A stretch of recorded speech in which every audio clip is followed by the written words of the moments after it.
स्वागत है आप सभी का मेरे YouTube चैनल एजुकेशनल स्टोरी में। आज की कहानी है मन्नू भंडारी जी की कहानी त्रिशंकु। अगर आपको कहानी पसंद आए तो कृपया वीडियो को लाइक एंड सब्सक्राइब जरूर करिएगा। कहानी शुरू करते हैं। घर की चार दीवारी आदमी को सुरक्षा देती है, पर साथ ही उसे एक सीमा में बांधती भी है। स्कूल, कॉलेज जहाँ व्यक्ति के मस्तिष्क का विकास करते हैं, वही नियम, कायदे और अनुशासन के नाम पर उसके व्यक्तित्व को कुंठित भी करते हैं। बात यह है, बंधु की हर बात का विरोध उसके भीतर ही रहता है। ये सब मैं किसी किताब के उदाहरण नहीं पेश कर रही। ऐसी भारी भरकम किताबें पढ़ने का तो मेरा बूता ही नहीं। ये तो उन बातों और बहसों के टुकड़े हैं जो रात दिन हमारे घर में हुआ करती हैं। हमारा घर यानी बुद्धिजीवियों का अखाड़ा। यहाँ सिगरेट के धुएं और कॉफ़ी के प्यालों के बीच बातों के बड़े बड़े तुमार बांधे जाते हैं। बड़ी बड़ी शाब्दिक क्रांतियाँ की जाती हैं। इस घर में काम कम और बातें ज़्यादा होती हैं। मैंने कहीं पढ़ा तो नहीं, पर अपने घर से यह लगता ज़रूर है कि बुद्धिजीवियों के लिए काम करना शायद वर्जित है। मातुश्री अपनी 3 घंटे की तफरीनुमा नौकरी बजाने के बाद, मुक्त थोड़ा बहुत पढ़ने लिखने के बाद जो समय बचता है, वह या तो बात बहस में जाता है या फिर लेट लगाने में। उनका ख्याल है कि शरीर के निष्क्रिय होते ही मन मस्तिष्क सक्रिय हो उठते हैं और वे दिन के 24 घंटे में से 12 घंटे अपना मन मस्तिष्क ही सक्रिय बनाए रखती हैं। पिताश्री और भी 2 कदम आगे। उनका बस चले तो वे नहाए भी अपनी मेज पर ही। जिस बात की हमारे यहाँ सबसे अधिक कताई होती है, वह है आधुनिकता पर। जरा ठहरिए, आप आधुनिकता का गलत अर्थ मत लगाइए। यह बाल काटने और छुरी काटने जैसे खाने वाली आधुनिकता कतई नहीं है। यह है ठेठ बुद्धिजीवियों की आधुनिकता। यह क्या होती है सो तो ठीक ठीक मैं भी नहीं जानती, पर हाँ, इसमें लीक छोड़ने की बात बहुत सुनाई देती है। आप लीक को दुलत्ती झाड़ते आइए, सिर आँखों पर लीक से चिपक कर आइए, दुलत्ती खाइए। बहसों में यूँ तो दुनिया जहान के विषय पीसे जाते हैं, पर एक विषय शायद सब लोगों का बहुत प्रिय है, और वह है शादी। शादी यानी बर्बादी। हल्के फुल्के ढंग से शुरू हुई बात एकदम बौद्धिक स्तर पर चली जाती है। विवाह संस्था एकदम खोखली हो चुकी है। पति पत्नी का संबंध बड़ा नकली और ऊपर से थोपा हुआ है, और फिर धुआंधार ढंग से विवाह की धज्जियाँ उड़ाई जाती हैं। इस बहस में अक्सर स्त्रियां एक तरफ हो जाती और पुरुष एक तरफ, और बहस का माहौल कुछ ऐसा गर्म हो जाया करता कि मुझे पूरा विश्वास हो जाता कि अब जरूर 1-2 लोग तलाक दे बैठेंगे। पर मैंने देखा कि ऐसा कोई हादसा कभी हुआ नहीं। सारे ही मित्र लोग अपने अपने ब्याह को खूब अच्छी तरह तह समेट कर उस पर जमकर आसन मारे बैठे हैं। हाँ, बहस की रफ्तार और टोन आज भी वही है। आप सोचिए, ब्याह को कोसेंगे तो फ्री लव और फ्री सेक्स को तो पोसना ही पड़ेगा। इसमें पुरुष लोग उछल उछल कर आगे रहते, कुछ इस भाव से मानो बात करते ही इसका आधा सुख तो वे ले ही लेंगे।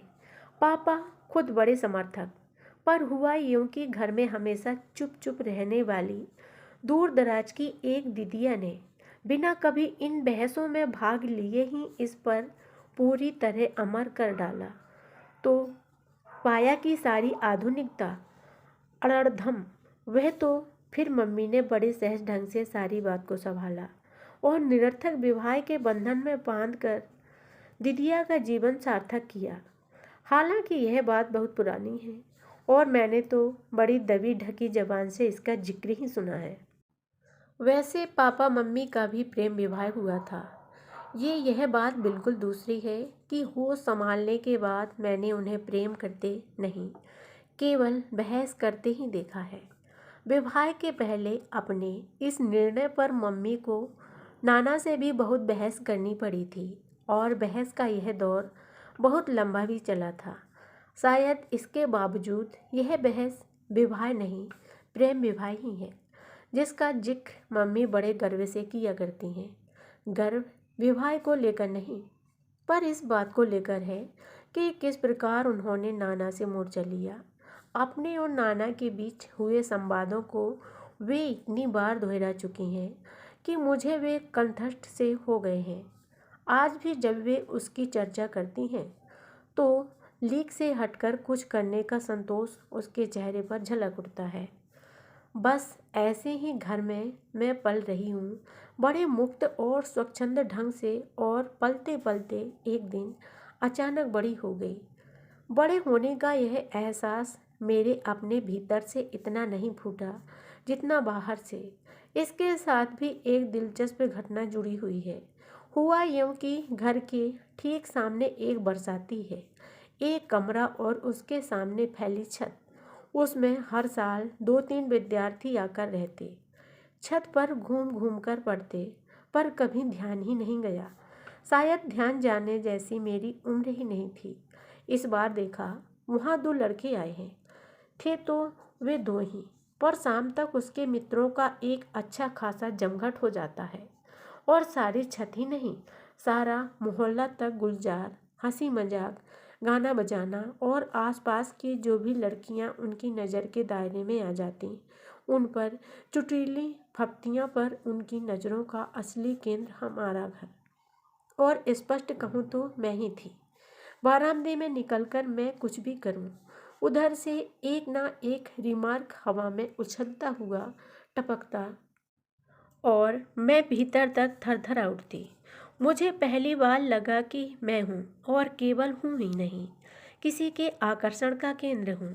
ईमानदारी से कहूँ तो अपने होने का यह पहला एहसास बड़ा रोमांचक लगा, और अपनी ही नज़र में मैं नई हो उठी, नई और बड़ी। अजीब सी स्थिति थी। जब वे फप्तियाँ कसते तो मैं गुस्से से भन्ना जाती। हालांकि उनकी फप्तियों में अशिष्टता कहीं नहीं थी तो केवल मन को सहलाने वाली एक चुहल। पर जब वे नहीं होते या होकर भी आपस में ही मशगूल करते तो मैं प्रतीक्षा करती रहती। एक अनाम सी बेचैनी भीतर ही भीतर कसमसाती रहती। आलम यह है कि हर हाल में ध्यान वहीं अटका रहता और मैं कमरा छोड़कर बरामदे में ही टंगी रहती। पर इन लड़कों के इस हल्ले गुल्ले वाले व्यवहार ने मोहल्ले वालों की नींद जरूर हराम कर दी। हमारा मोहल्ला यानी हाथरस खुर्जा के लालाओं की बस्ती, जिनके घरों में किशोरी लड़कियां थीं, वे बाहें चढ़ा चढ़ाकर दांत और लात तोड़ने की धमकियां दे रहे थे, क्योंकि सबको अपनी लड़कियों का भविष्य खतरे में जो दिखाई दे रहा था। मोहल्ले में इतनी सरगर्मी और मेरे मम्मी पापा को कुछ पता ही नहीं। बात असल में यह है कि इन लोगों ने अपनी स्थिति का एक द्वीप जैसे बना रखी है, सबके बीच रहकर भी सबसे अलग। एक दिन मैंने मम्मी से कहा, मम्मी, ये जो सामने लड़के आए हैं, जब देखो मुझ पर रिमार्क पास करते हैं। मैं चुपचाप नहीं सुनूंगी, मैं भी यहाँ से जवाब दूंगी। कौन लड़के? मम्मी ने आश्चर्य से पूछा। कमाल है, मम्मी को कुछ पता ही नहीं। मैंने कुछ खींच और कुछ पलक के मिले जुले स्वर में सारी बात बताई, पर मम्मी पर कोई विशेष प्रतिक्रिया नहीं हुई। बताना, कौन है ये लड़के? बड़े ठंडे लहजे में उन्होंने कहा, और फिर पढ़ने लगी। अपना छेड़ा जाना मुझे जितना सनसनीखेज लग रहा था, उस पर माँ की ऐसी उदासीनता मुझे अच्छी नहीं लगी। कोई और माँ होती तो फेटा कसकर निकल जाती और उनके साथ पुस्तकों को तार देती, पर माँ पर जैसे कोई असर ही नहीं।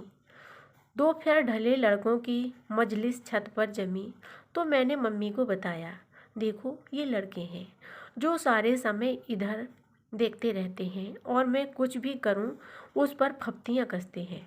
पता नहीं मेरे कहने में ऐसा क्या था कि माँ एकटक मेरी ओर देखती रही, फिर धीरे से मुस्कुराई। थोड़ी देर तक छत वाले लड़कों का मुआयना करने के बाद बोली, कॉलेज के लड़के मालूम होते हैं, पर ये तो एकदम बच्चे हैं। मन हुआ कहूँ कि मुझे बच्चे नहीं तो क्या बूढ़े छेड़ेंगे, पर तभी मम्मी बोली, कल शाम को इन लोगों को चाय पर बुला लेते हैं और तुमसे दोस्ती करवा देते हैं। मैं तो अवाक, तुम उन्हें चाय पर बुलवाओगी? मुझे जैसे मम्मी की बात पर विश्वास ही नहीं हो रहा था। हाँ, क्यों, क्या हुआ?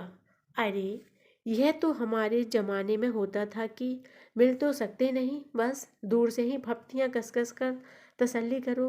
अब तो ज़माना बदल गया। मैं तो इस विचार मात्र से ही पुलकित लगा। माँ सचमुच कोई ऊंची नीच चीज़ है। ये लोग हमारे घर आएंगे और मुझसे दोस्ती करेंगे। एकाएक मुझे लगने लगा कि मैं बहुत अकेली हूँ और मुझे किसी की दोस्ती की सख्त आवश्यकता है। इस मोहल्ले में मेरा किसी से विशेष मेल जोल नहीं और घर में केवल मम्मी पापा के दोस्त ही आते हैं। दूसरा दिन मेरा बहुत ही संशय में बीता। पता नहीं मम्मी अपनी बात पूरी भी करती है या यूं ही रो में कह गई और बात खत्म। शाम को मैंने याद दिलाने के लिए ही कहा, मम्मी तुम सचमुच ही उन लड़कों को बुलाने जाओगी? शब्द मेरे यही थे, वरना भाव तो था कि मम्मी जाओ ना प्लीज। और मम्मी सचमुच ही चली गई। मुझे याद नहीं मम्मी 2-4 बार से अधिक मोहल्ले में किसी के घर गई हो। मैं सांस लेकर उसके लौटने की प्रतीक्षा करती रही। एक विचित्र सी थिरकन में अंग प्रत्यंग में महसूस कर रही थी। कहीं मम्मी उन्हें साथ ही लेती आई तो, कहीं वे मम्मी से बदतमीजी से पेश आए तो, पर नहीं, वे ऐसे लगते तो नहीं हैं। कोई घंटे भर बाद मम्मी लौटी, बेहद प्रसन्न। मुझे देखते ही उनकी तो सिट्टी पिट्टी ही गुम हो गई। उन्हें लगा अभी तक तो लोग अपने अपने घरों से ही उसके लात दांत तोड़ने की धमकी दे रहे थे। मैं जैसे सीधे घर ही पहुंच गई उनकी हड्डी पसली एक करने। पर फिर तो इतनी खातिर की बेचारों ने कि बस बड़े ही स्वीट बच्चे हैं, बाहर से आए हैं, हॉस्टल में जगह नहीं मिली इसलिए कमरा लेकर रह रहे हैं। शाम को जब पापा आएंगे तब बुलवा लेंगे। प्रतीक्षा में समय इतना बोझिल हो जाता है, यह भी मेरा पहला अनुभव था। पापा आए तो मम्मी ने बड़े उमंग कर सारी बात बताई। सबसे कुछ अलग करने का संतोष और गर्व उसके हर शब्द में जैसे छलका पड़ रहा था। पापा ही कौन पीछे रहने वाले थे। उन्होंने सुना तो वे भी प्रसन्न। बुलवाओ लड़कों को, अरे खेलने खाने दो और मस्ती करने दो बच्चों को। मम्मी पापा को अपनी आधुनिकता तुष्ट करने का एक जोरदार अवसर मिल रहा था। नौकर को भेजकर उन्हें बुलवाया गया तो अगले ही क्षण सब हाजिर। मम्मी ने बड़े कायदे से परिचय करवाया और हलो हाय का आदान प्रदान हुआ। तनु बेटे, अपने दोस्तों के लिए चाय बनाओ। धत तेरे की, मम्मी के दोस्त आए तब भी तनु बेटा चाय बनाए और उसके दोस्त आए तब भी, पर मन मारकर उठी। चाय पानी होता रहा, खूब हंसी मजाक भी चला। वे सफाई पेश करते रहे कि मोहल्ले वाले झूठ मूठ ही उनके पीछे पड़े रहते हैं। वे तो ऐसा कुछ भी नहीं करते, जस्ट फॉर फन कुछ कर दिया, वरना इस सब का कोई मतलब नहीं। पापा ने बढ़ावा देते हुए कहा, अरे इस उम्र में तो यह सब करना ही चाहिए। हमें मौका मिले तो आज भी करने से बाज ना आए। हंसी की एक लहर यहाँ से वहाँ तक दौड़ गई। कोई 2 घंटे बाद वे चलने लगे तो मम्मी ने कहा, देखो इसे अपना ही घर समझो। जब इच्छा हो चले आया करो। हमारी तनु बिटिया को अच्छी कंपनी मिल जाएगी। कभी तुम लोगों से कुछ पढ़ भी लिया करेगी। और देखो कुछ खाने पीने का मन हुआ करे तो बता दिया करना, तुम्हारे लिए बनवा दिया करूँगी। और वे लोग पापा के खुलेपन और मम्मी की आत्मीयता और स्नेह पर मुग्ध होते हुए चले गए। बस जिससे दोस्ती करवाने के लिए उन्हें बुलवाया गया था, वह बेचारी इस तमाशे की मात्र दर्शक भर ही बनी रही। उसके जाने के बाद बड़ी देर तक उनको लेकर ही चर्चा होती रही। अपने घर की किशोरी लड़की को छेड़ने वाले लड़कों को घर बुलाकर चाय पिलाई जाए और लड़की से दोस्ती करवाई जाए, यह सारी बात ही बड़ी थ्रिलिंग और रोमांचक लग रही थी। दूसरे दिन से मम्मी हर आने वाले से इस घटना का उल्लेख करती। वर्णन करने में पटु मम्मी नीरस से नीरस बात को भी ऐसा दिलचस्प बना देती हैं। फिर यह तो बात ही बड़ी दिलचस्प थी। जो सुनता वही कहता, वाह यह हुई ना कुछ बात। आपका बड़ा स्वस्थ दृष्टिकोण है चीज़ों के प्रति, वरना लोग बातें तो बड़ी बड़ी करेंगे पर बच्चों को घोंट कर रखेंगे और जरा सा शक सुबह हो जाए तो बाकायदा जासूसी करेंगे। और मम्मी इस प्रशंसा से निहाल होती हुई कहती, और नहीं तो क्या, मुक्त रहो और बच्चों को मुक्त रखो। हम लोगों को बचपन में यह मत करो, यहाँ मत जाओ, यह कहकर कितना बांधा गया था। हमारे बच्चे तो कम से कम इस घुटन के शिकार न हों। पर मम्मी का बच्चा उस समय एक दूसरी ही घुटन का शिकार हो रहा था, और वह यह कि जिस नाटक की हीरोइन उसे बनाना था, उसकी हीरोइन मम्मी बन रही थी।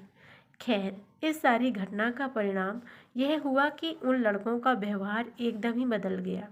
जिस शराफत को मम्मी ने उन पर लाद दिया, उसके अनुरूप व्यवहार करना उनकी मजबूरी बन गया।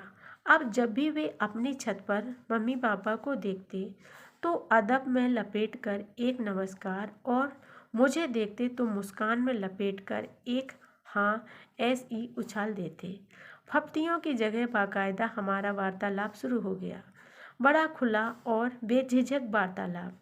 हमारे बरामदे और छत में इतना ही फासला था कि जोर से बोलने पर बातचीत की जा सकती थी।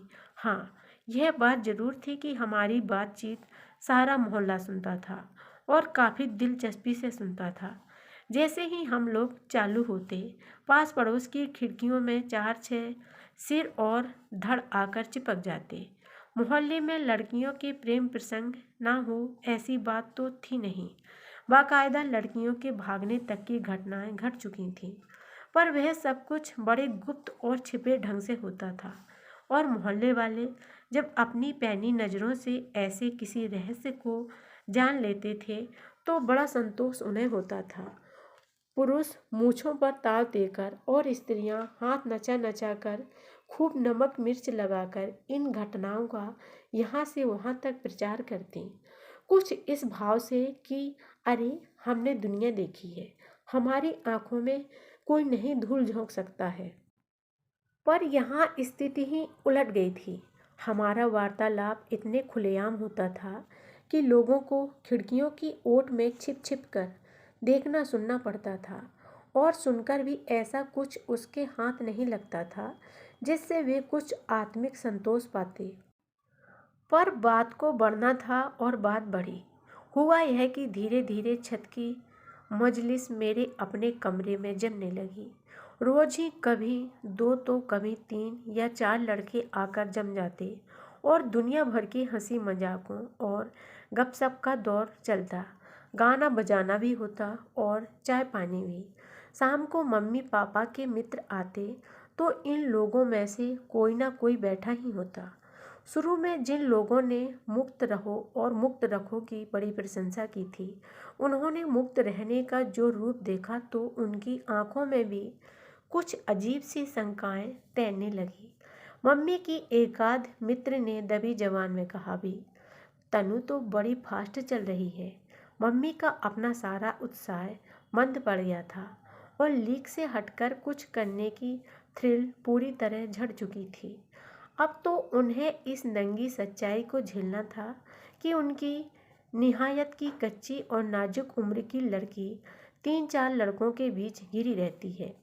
और मम्मी की स्थिति यह थी कि वे ना इस स्थिति को पूरी तरह स्वीकार कर पा रही थीं, और ना अपने ही द्वारा बड़े जोश में शुरू किए इस सिलसिले को नकार ही पा रही थीं। आखिर एक दिन उन्होंने मुझे अपने पास बिठाकर कहा, तन्नू बेटे, ये लोग रोज रोज यहाँ आकर जम जाते हैं। आखिर तुझको पढ़ना लिखना भी तो है। मैं तो देख रही हूँ कि इस दोस्ती के चक्कर में तेरी पढ़ाई लिखाई सब चौपट हुई जा रही है। इस तरह तो यह सब चलेगा नहीं। रात को पढ़ती तो हूँ, लापरवाही से मैंने कहा। खाक पड़ती है रात को, समय ही कितना मिलता है। और फिर यह रोज रोज की धमा चौकड़ी मुझे वैसे भी पसंद नहीं। ठीक है, 4-6 दिन में कभी आ गए, गपशप कर ली, पर यहाँ तो एक न एक रोज ही डटा रहता है। मम्मी के स्वर में आक्रोश का पुट गहराता जा रहा था। मम्मी की यह टोन मुझे अच्छी नहीं लगी, पर मैं चुप। तू तो उनमें बहुत घुल गई है। कह दे कि वे लोग भी बैठकर पढ़ें और तुझे भी पढ़ने दें, और तुझसे ना कहा जाए तो मैं कह दूंगी। पर किसी के भी कहने की नौबत नहीं आई। कुछ तो पढ़ाई की मार से, कुछ दिल्ली के दूसरे आकर्षणों से खिंचकर हॉस्टल वाले लड़कों का आना कम हो गया। पर सामने के कमरे से शेखर रोज ही आ जाता, कभी दोपहर में तो कभी शाम को। 3-4 लोगों की उपस्थिति में उसकी जिस बात पर मैंने ध्यान नहीं दिया, वही बात अकेले में सबसे अधिक उजागर होकर आई। वह बोलता कम था, पर शब्दों के परे बहुत कुछ कहने की कोशिश करता था, और एकाएक में उसकी अनकही भाषा समझने लगी थी। केवल समझने ही नहीं लगी थी, प्रत्युत्तर भी देने लगी थी। जल्दी ही मेरी समझ में आ गया कि शेखर और मेरे बीच प्रेम जैसी कोई चीज़ पनपने लगी है। यूँ तो शायद मैं समझ ही नहीं पाती, पर हिंदी फिल्में देखने के बाद इसको समझने में खास मुश्किल नहीं हुई। जब तक मन में कहीं कुछ नहीं था, सब कुछ बड़ा खुला था। पर जैसे ही कुछ हुआ तो उसे औरों की नज़र से बचाने की इच्छा भी साथ ही आई। जब कभी दूसरे लड़के आते तो सीढ़ियों से ही शोर करते आते, ज़ोर ज़ोर से बोलते, लेकिन शेखर जब भी आता रेंगता हुआ आता और फुसफुसाकर हम बातें करते। वैसे बातें बहुत ही साधारण होती थीं, स्कूल की, कॉलेज की, पर फुसफुसाकर करने में ही वे कुछ विशेष लगती थीं। प्रेम को कुछ रहस्यमय, कुछ गुपचुप बना तो दो, वह बड़ा थ्रिलिंग हो जाता है, वरना तो एकदम सीधा सपाट। पर मम्मी के पास घर और घर वालों के हर रहस्य को जान लेने की एक छठी इंद्री है, जिससे पापा भी काफ़ी त्रस्त रहते हैं। उससे उन्हें सब समझने में जरा भी देर नहीं लगी। शेखर कितना ही दब छिप कर आता और मम्मी घर के किसी भी कोने में होती, फट से प्रकट हो जाती, या फिर वहीं से पूछती, तनु कौन है तुम्हारे कमरे में। मैंने देखा शेखर के इस रवैये से मम्मी के चेहरे पर अजीब सी परेशानी झलकने लगी है। पर मम्मी इस बात को लेकर यूँ परेशान हो उठेगी, यह तो मैं सोच भी नहीं सकती थी। जिस घर में रात दिन तरह तरह के प्रेम प्रसंग ही पीसे जाते रहे हों, कुंवारों के प्रेम प्रसंग, विवाहितों के प्रेम प्रसंग, 2-3 प्रेमियों से एक साथ चलने वाले प्रेम प्रसंग, उस घर के लिए तो यह बात बहुत ही मामूली होनी चाहिए। जब लड़कों से दोस्ती की है तो एकाध से प्रेम भी हो ही सकता है। मम्मी ने शायद समझ लिया था कि यह सारी स्थिति आजकल की कलात्मक फिल्मों की तरह चलेगी, जिनकी वे बड़ी प्रशंसक और समर्थक हैं, पर जिनमें शुरू से लेकर आखिर तक कुछ भी सनसनीखेज घटना ही नहीं। जो भी हो, मम्मी की इस परेशानी ने मुझे भी कहीं हल्के से विचलित जरूर कर दिया। मम्मी मेरी माँ ही नहीं, मित्र और साथिन भी है। 2 घनिष्ठ मित्रों की तरह भी हम दुनिया जहान की बातें करते हैं, हंसी मजाक करते हैं। मैं चाहती थी कि वे इस बारे में भी कोई बात करें, पर उन्होंने कोई बात नहीं की। बस जब शेखर आता तो भी अपनी स्वभावगत लापरवाही छोड़कर बड़े सजग भाव से मेरे कमरे के इर्द गिर्द ही मंडराती रहती। एक दिन मम्मी के साथ बाहर जाने के लिए मैं नीचे उतरी तो दरवाजे पर ही पड़ोस की एक भद्र महिला टकरा गई। नमस्कार और कुशल क्षेम के आदान प्रदान के बाद वे बात के असली मुद्दे पर आईं। ये सामने की छत वाले लड़के आपके रिश्तेदार हैं क्या? नहीं तो? अच्छा, शाम को रोज ही आपके घर बैठे रहते हैं, तो सोचा आपके ज़रूर कुछ लगते होंगे। तनु के दोस्त हैं। मम्मी ने कुछ ऐसी लापरवाही और निसंकोच भाव से यह वाक्य उछाला कि बेचारी तीर निशाने पर न लगाने का गम लिए ही लौट गई। वे तो लौट गई, पर मुझे लगा कि इस बात का सूत्र पकड़कर मेरा कुछ बिगाड़ने का हथियार तो मम्मी के हाथ में आ ही गया। बहुत दिनों से उसके अपने मन में भी कुछ उमड़ उमड़ तो रहा ही है, पर मम्मी ने इतना ही कहा, लगता है इनके अपने घर में कोई धंधा नहीं है, जब देखो दूसरे के घर में चोंच गड़ाए बैठे रहते हैं। मैं आश्वस्त ही नहीं हुई, बल्कि मम्मी की ओर से इसे हरा सिग्नल समझकर मैंने अपनी रफ्तार कुछ और तेज कर दी। पर इतना ज़रूर किया कि शेखर के साथ 3 घंटों में 1 घंटा ज़रूर पढ़ाई में गुजारती। वह बहुत मन लगाकर पढ़ाता और बहुत मन लगाकर पढ़ती। हाँ, बीच बीच में वह कागज़ की छोटी छोटी पर्चियों पर कुछ ऐसी पंक्तियां लिखकर थमा देता कि मैं भीतर तक झंझना जाती। उसके जाने के बाद भी उन पंक्तियों के वे शब्दों के पीछे के भाव मेरी रग रग में सनसनाते रहते और मैं उन्हीं में डूबी रहती। मेरे भीतर अपनी ही एक दुनिया बनती चली जा रही थी, बड़ी भरी पूरी और रंगीन। आजकल मुझे किसी की ज़रूरत ही महसूस नहीं होती। लगता जैसे मैं अपने में ही पूरी हूँ। हमेशा साथ रहने वाली मम्मी भी आउट होती जा रही है और शायद यही कारण है कि इधर मैंने मम्मी पर ध्यान देना ही छोड़ दिया। रोज़मर्रा की बातें तो होती हैं, पर केवल बातें ही होती हैं, उसके परे कहीं कुछ नहीं। दिन गुजरते जा रहे थे और मैं अपने में ही डूबी अपनी दुनिया में और गहरे धंसती जा रही थी। बाहर की दुनिया से एक तरह से बेखबर सी।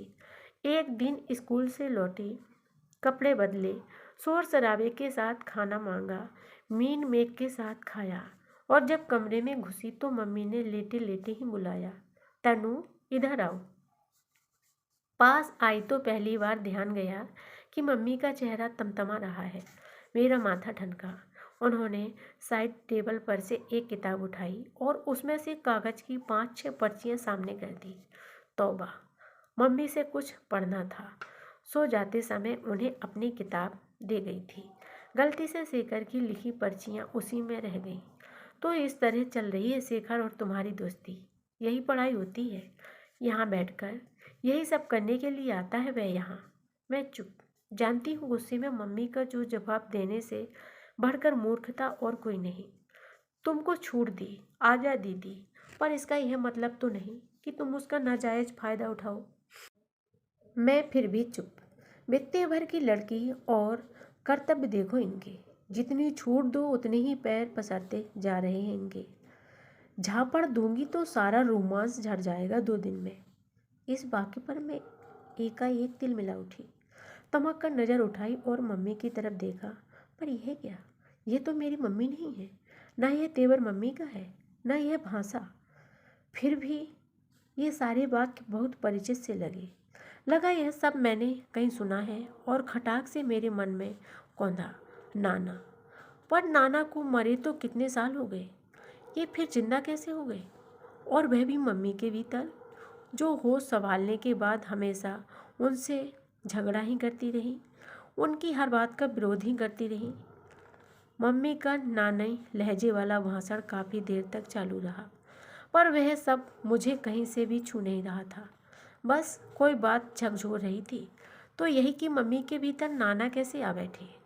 और फिर घर में एक विचित्र सा तनावपूर्ण मौन छा गया, खासकर मेरे और मम्मी के बीच। नहीं, मम्मी तो घर में रही ही नहीं।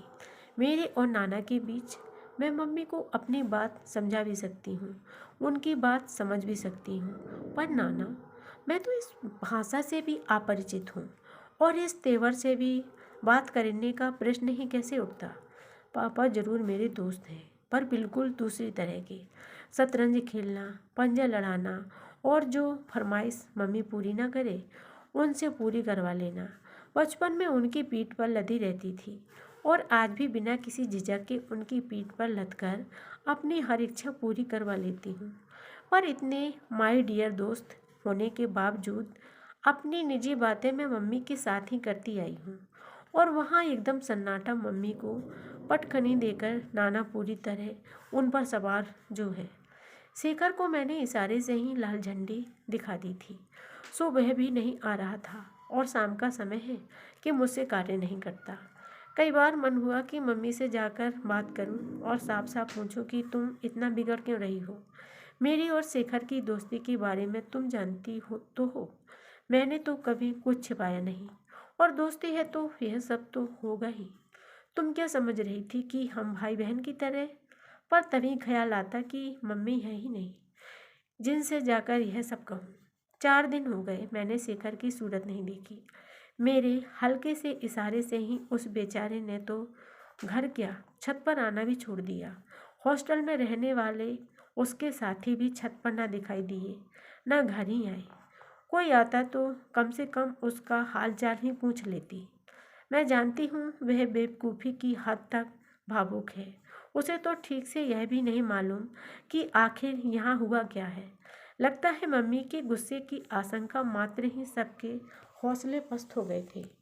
वैसे कल से मम्मी के चेहरे का तनाव कुछ ढीला जरूर हुआ है। 3 दिन से जमी हुई शक्ति जैसे पिघल गई हो।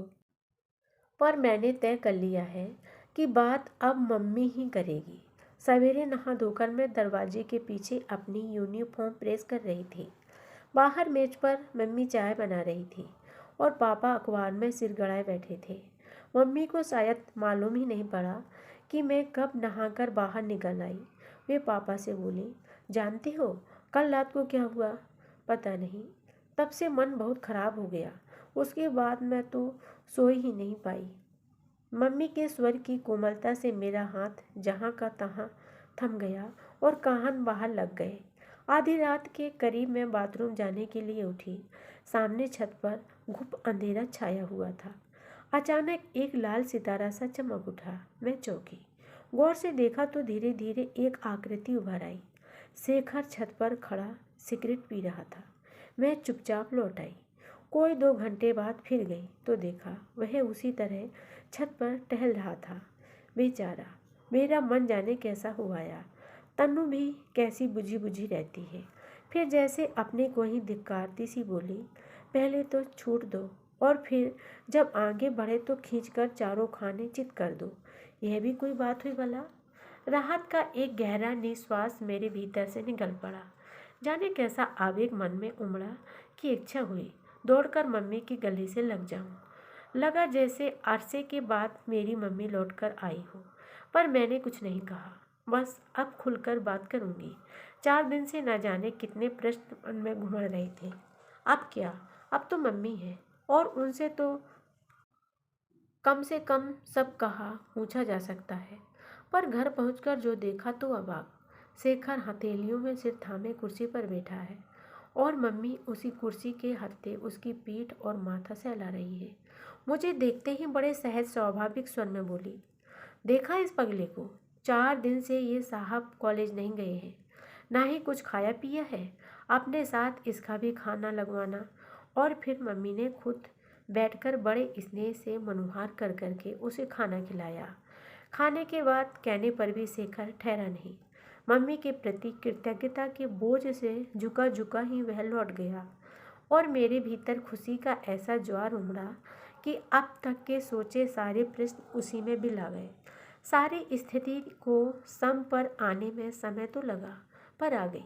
शेखर ने भी अब 1-2 दिन छोड़कर आना शुरू किया और आता भी तो अधिकतर हम लिखाई पढ़ाई की ही बात करते। अपने किए पर शर्मिंदगी प्रकट करते हुए उसने मम्मी से वादा किया कि वह अब कोई ऐसा काम नहीं करेगा जिससे मम्मी को शिकायत हो। जिस दिन वह नहीं आता मैं तो 3 बार थोड़ी थोड़ी देर के लिए अपने बारामदे से ही बात कर लिया करती। घर की अनुमति और सहयोग से यूं सरेआम चलने वाले इस प्रेम प्रसंग में मोहल्ले वालों के लिए भी कुछ नहीं रह गया था और उन्होंने इस जानलेवा जमाने के नाम पर 2-4 लानतें भेजकर किसी गुल और लिखने तक के लिए अपनी दिलचस्पी को स्थगित कर दिया। लेकिन एक बात मैंने जरूर देखी, जब भी शेखर शाम को कुछ ज़्यादा देर बैठ जाता या दोपहर में भी आता तो मम्मी के भीतर नाना कसमसाने लगते और उसकी प्रतिक्रिया मम्मी के चेहरे पर झलकने लगती। मम्मी भरसक कोशिश करने नाना को बोलने तो नहीं देती, पर उन्हें पूरी तरह हटा देना भी शायद मम्मी की बस की बात नहीं रह गई थी। हाँ, यह प्रसंग मेरी और मम्मी के बीच में अब रोज़मर्रा की बातचीत का विषय जरूर बन गया था। कभी वे मजाक में कहती, यह जो तेरा शेखर है ना, बड़ा लिजा सा लड़का है। अरे इस उम्र में लड़कों को चाहिए घूमे फिरे मस्ती मारे, क्या मोहर्रमी सी सूरत बनाए मजनू की तरह छत पर टंगा सारे समय इधर की ताकता रहता है। मैं केवल हंसती थी।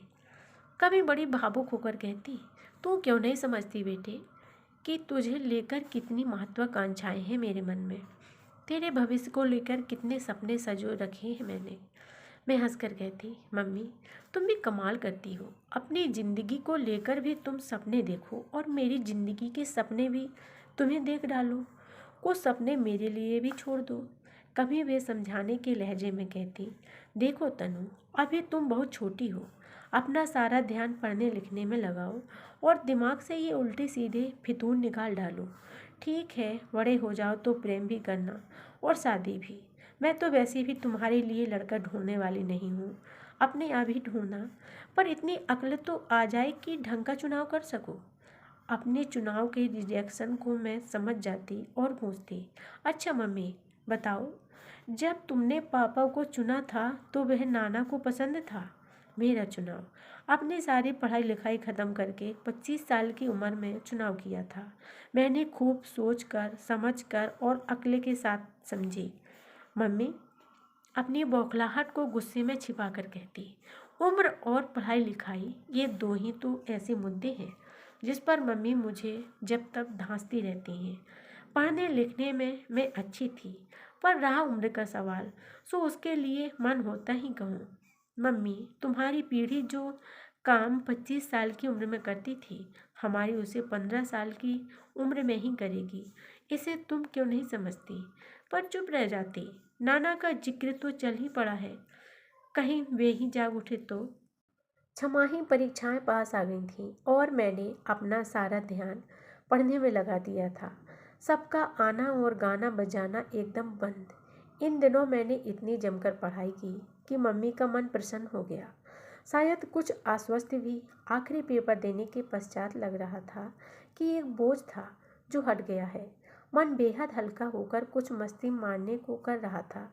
मैंने मम्मी से पूछा, मम्मी कल शेखर और दीपक पिक्चर जा रहे हैं, मैं भी उसके साथ चली जाऊं? आज तक मैं इन लोगों के साथ कभी घूमने नहीं गई थी, पर इतनी पढ़ाई करने के बाद अब इतनी छूट तो मिलनी ही थी। मम्मी एक क्षण मेरा चेहरा देखती रही, फिर बोली, इधर आ, यहाँ बैठ, तुझसे कुछ बात करनी है। मैं जाकर बैठ गई, पर यह ना समझ आया कि इसमें बात करने को क्या है। हाँ कहो या ना, लेकिन मम्मी को बात करने का मर्ज जो है, उनकी तो हाँ ना कभी 50-60 वाक्यों में लिपटे बिना नहीं निकल सकती। तेरे इम्तिहान ख़त्म हुए, मैं तो खुद पिक्चर का प्रोग्राम बना रही थी। बोल कौन सी पिक्चर देखना चाहती है? क्यों उन लोगों के साथ जाने में क्या है? मेरे स्वर में इतनी खींच भरी हुई थी कि मम्मी एकटक मेरा चेहरा देखती रह गई। तनु तुझे पूरी छूट दे रखी है बेटे, पर इतनी ही तेज चल कि मैं भी साथ तो चल सकूं। तुम साफ कहो ना कि जाने दोगी या नहीं। बेकार की बातें, मैं भी साथ चल सकूं। तुम्हारे साथ चल सकने की बात भला कहाँ से आ गई? मम्मी ने पीठ सहलाते हुए कहा, साथ तो चलना ही पड़ेगा। कभी औंधे मुँह गिरी तो कोई उठाने वाला भी तो चाहिए ना। मैं समझ गई कि मम्मी नहीं जाने देगी, पर इस तरह प्यार से मना करती है तो झगड़ा तो नहीं किया जा सकता। बहस करने का सीधा सा मतलब है कि उनका बघारा हुआ दर्शन सुनो, यानी 50 मिनट की एक क्लास। पर मैं कतई कहती थी कि बचपन में यह मत करो, वहाँ मत जाओ, कहकर हमको बहुत घोटा गया था और खुद अब वही सब कर रही हैं। देख लिया इनकी बड़ी बड़ी बातों को। मैं उठी और दंदनाती हुई अपने कमरे में आ गई।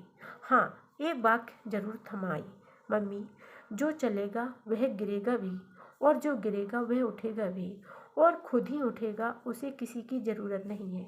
पता नहीं मेरी बात की उन पर प्रतिक्रिया हुई या उसके अपने मन में ही कुछ जागा कि शाम को उन्होंने खुद शेखर और उसके कमरे पर आए तीनों चारों लड़कों को बुलवाकर मेरे ही कमरे में मजलिस जमवाई और खूब गरम गरम खाना खिलवाया।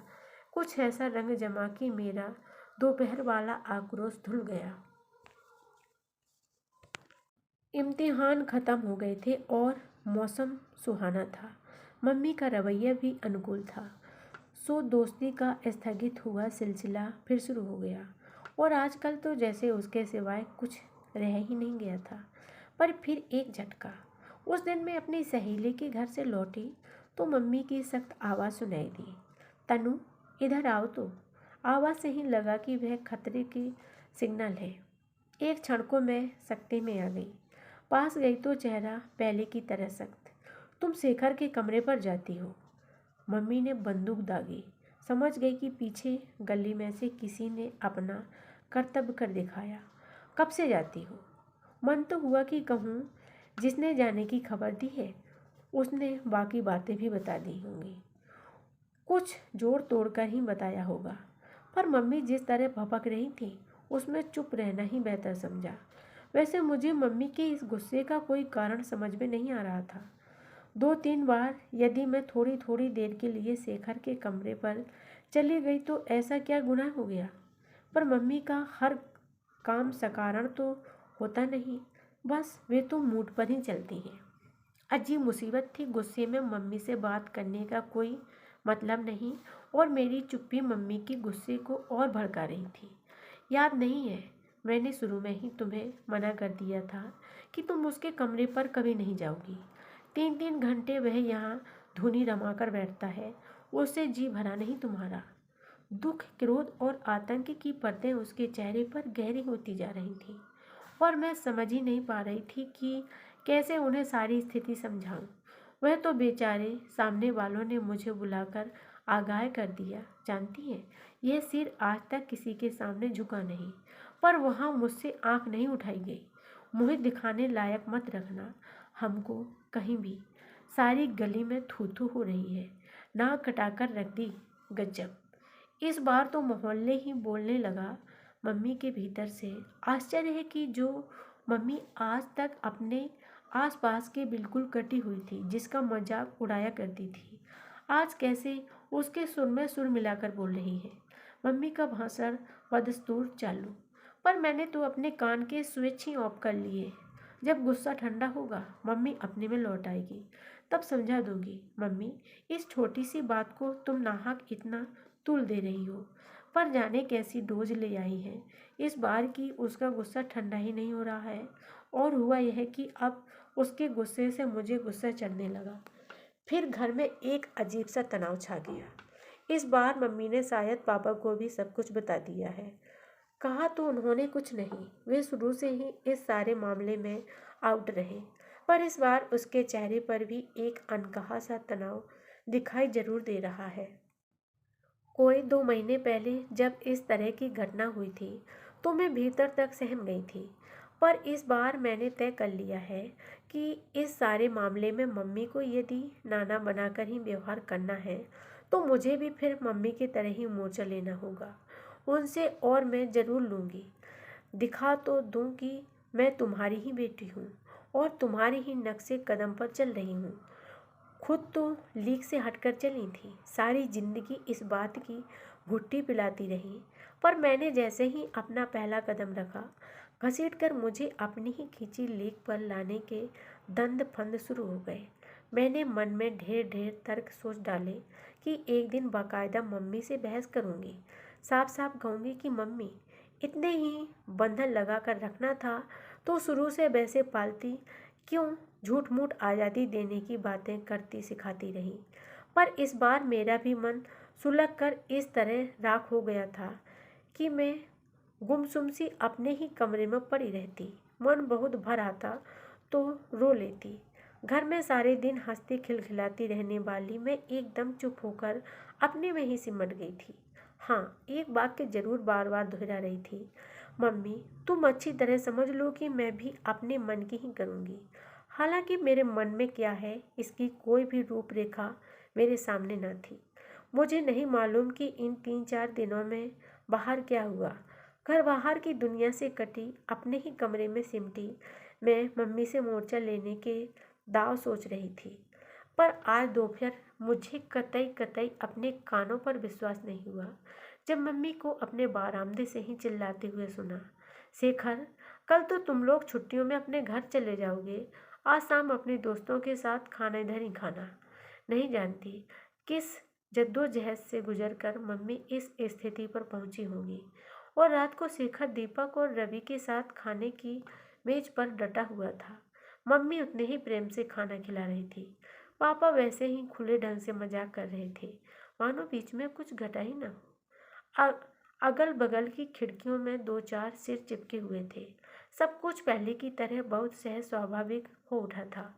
केवल मैं इस सारी स्थिति से एकदम तटस्थ होकर यही सोच रही थी कि नाना पूरी तरह नाना थे, शत-प्रतिशत, और इसी से मम्मी के लिए उनसे लड़ना कितना आसान हो गया होगा। पर इन मम्मी से लड़ा भी कैसे जाए, जो एक पल नाना होकर जीती हैं तो एक पल मम्मी होकर।